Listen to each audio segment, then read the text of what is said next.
Hi guys! Today I'm going to be reviewing Prometheus, which is Ridley Scott's highly anticipated return to the science fiction genre. Now, Prometheus was actually one of my more anticipated films of 2012, and I was extremely excited to go see it. I actually saw it twice in theaters. First time was on the midnight showing, and then I went and saw it again on Saturday night of opening weekend. And I have to say that, unfortunately, I'm a little bit disappointed with Prometheus. Now, before I get into all of the problems that I had with the film, I do want to say a couple of things about that I really loved about the film, and also some of the theories. A lot of people are wondering: is Prometheus an Alien prequel, or is it a spin-off, or what is it? Well, for those of you who don't know, Prometheus started off as a prequel to Ridley Scott's 1979 film, Alien. In space, no one can hear you scream.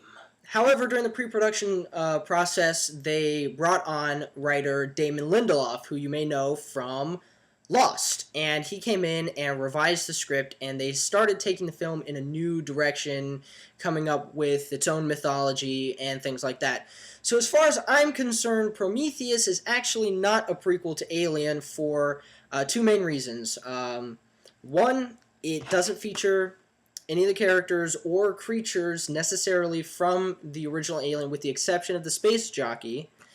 And two, the events at the end of Prometheus, spoiler, do not actually lead into Alien, because Alien and Prometheus take place on two different planets. So basically, the end of Prometheus does not lead into the beginning of Alien as much as the trailers made it seem that way.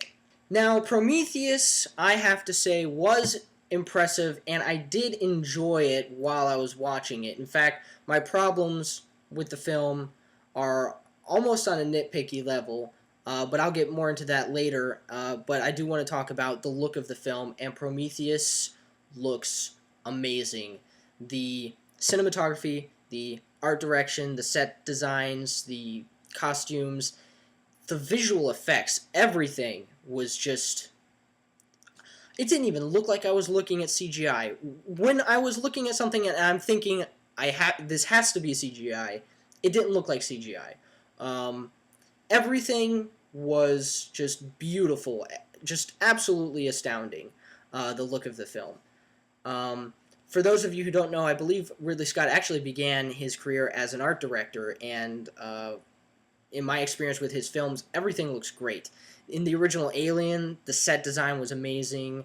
Blade Runner, all of his films just have a really... They seem to be grounded in a very realistic world, and I buy into it. And he's just really good visual director. I also thought that the acting of Prometheus was actually really good. My favorite, of course, was Michael Fassbender, who played an android named David, and he did a phenomenal job.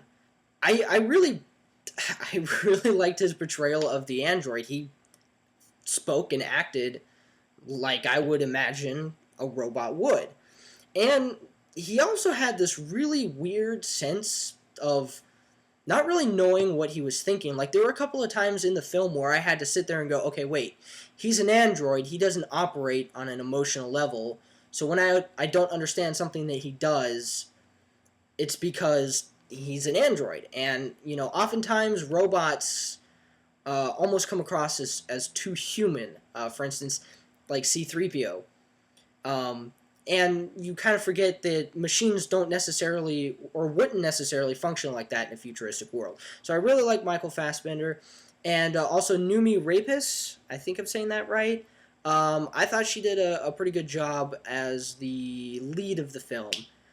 So across the board, Idris Elba, I believe that's how you say his name, also as the captain. You guys may know him from the Thor movie. He was the, I forget the character's name, but he was guarding the Bifrost Rainbow Bridge thing. I thought he was actually one of the more entertaining roles in the film. And then, of course, Charlize Theron was in it, and she was definitely interesting, so to speak.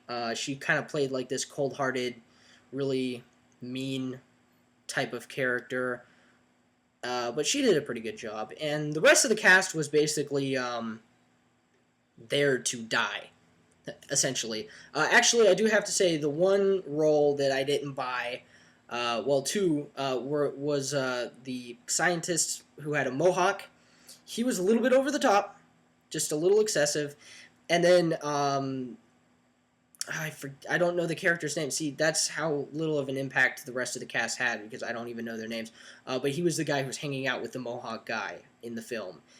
And yeah, those two, not so much. But the rest of the cast did, I thought, an exceptional job. Okay, so those were the good things about the film. And now, unfortunately, I have to get to some of the problems. And I really hate to say this, the Lost fanatic inside of me, Lost as in not Lost as in I don't know where I am, but Lost, the TV show, really hates to say this, but the problems that I had with Prometheus came down to the script, and I hate to say that because I love Damon Lindelof. I thought, he was involved in a lot of things that I really enjoyed. For instance, the Star Trek reboot, he was one of the screenwriters for that, as well as one of the showrunners of Lost, which, as far as I'm concerned, is still the best television series. And, I just found so many issues. Like, I was sitting there confused through a lot of the film. Now, I don't know if this is a spoiler or not. Probably not at this point, but because my review's late. But the main issue I had with it was the way that it didn't answer all of the questions that it brought up, which, of course, is a throwback to Lost.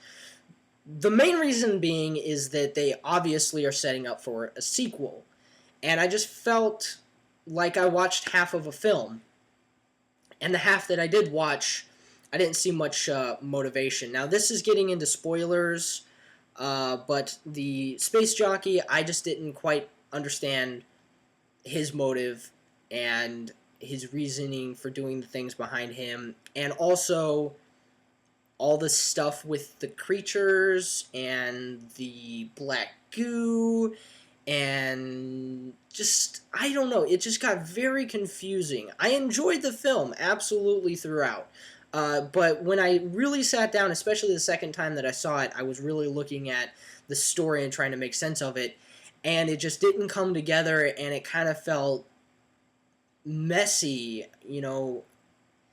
It's really hard to explain. A lot of the feeling that I have towards Prometheus is carried over from feelings that I had about Lost, with them not explaining things and things not making sense. Now, of course, Prometheus, it is possible that it is going to have a sequel, and hopefully they can wrap up some of the questions that they brought up in the first one. So yeah, that's basically the only problem that I had with the film, was just that it was confusing, I didn't follow it, and it felt unsatisfying to me, because from the trailers, because the Prometheus trailer is like the greatest trailer that I've seen all year. Absolutely amazing. I got chills the first time I watched the Prometheus trailer. I should have done a trailer reaction video to that, because I almost cried. It was so cool. But, the whole idea of the space jockey. What is the space jockey? I wanted to know that, and they kept reading teasers about Prometheus, that they're looking for the origins of humanity and all this stuff, and I wanted to know, and basically when I left the theater, I left with a sense of, oh great, now I gotta wait another 2 or 3 years until they make Prometheus 2 before I know anything. So, of course, that's the inevitable fate of every moviegoer, is constantly waiting for years and years on end for whatever movie is out next. So there you go. That's all I really have to say about Prometheus. Unfortunately, this review is getting a little bit long for my tastes. I'm going to give Prometheus, I'm going to give it a 7 out of 10. And I do recommend that you do see it. Just be warned that if you're going in there thinking that they're going to explain everything at the end of the movie, that's not necessarily the case. However, I do have to say it does have the advantage of theorizing, so to speak. a lot of times it's good when a movie comes out and weeks after it comes out, people are still talking about it and theorizing. And that was one of the fun things about watching shows like Lost, is coming up with theories and explanations and stuff like that. In fact, actually, something I didn't catch until recently is Prometheus did have some kind of teaser that had something to do with something happening in October of this year. There's a website, which I'll link in the description. So Prometheus isn't done yet. I don't know what this date is, if they're going to reveal anything, or if it's just going to be when the DVD comes out, or what. But, you know, go see it. Let me know what you guys think. If you've seen Prometheus, let me know what you think. Also, if you have any unique theories about Prometheus, please leave them in the description below, and we can have a cool discussion. Just be warned, if you haven't seen Prometheus, there may be spoilers in the comments. So, yeah, Prometheus, 7 out of 10. Let me know what you guys thought, and I will see you guys later. Oh, I do have one last note. Now, going back to the cast, Guy Pearce was actually part of the cast playing Weyland, Peter Weyland, who's the head CEO of Weyland Corporation, which is a big part of the Alien franchise. And they did an interesting thing where they made him old. Now, I thought his portrayal of an old man was convincing. His movements, the way he spoke, the way he looked, like physically the way he looked around, and his movements were very convincing as an old person. However, I wasn't really buying the makeup, and you know, I could tell that he was not really that old. However, I do have to say it was better looking than a lot of old makeup that I've seen. But that wasn't entirely convincing, unfortunately. But I thought his portrayal of the old person was really good. It's just I could tell that it was added on. Also, one last note before I let you guys go. I actually will be changing YouTube channels in about a month or two. You can reach that new channel by clicking the link down here, or by clicking the link in the description. My new YouTube channel's name is Alexander Halstead, and that's where all of my future movie reviews, video blogs, and actually a few short films will be going in the future.